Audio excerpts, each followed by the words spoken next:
मनाची तयारी म्हणजे काय? म्हणजे समोरचा माणूस जसा आहे त्याला तसंच स्वीकारणं.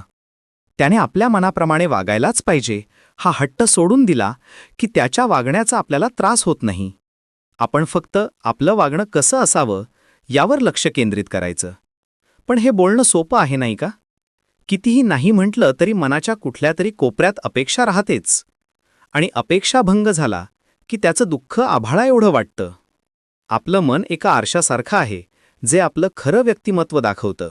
पण समर्थ रामदास स्वामी म्हणतात त्याप्रमाणे हे मन खूप चंचल आहे, त्याला आवर घालणं कठीण आहे. सुख आणि दुःख या आपल्याच मनाने तयार केलेल्या कल्पना आहेत.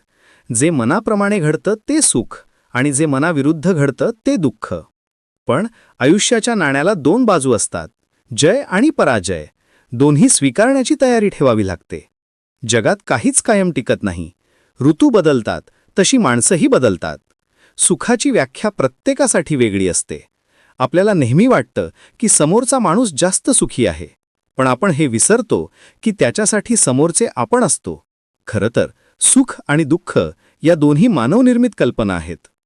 प्रत्येक वेळी समोरच्याला स्वतःला समजावून सांगण्यापेक्षा कधीतरी त्याला समजून घेण्याची तयारी ठेवली पाहिजे. मग बघा, तुमच्या आयुष्यात सुखाची किरणं कशी अलगद पोहोचतात.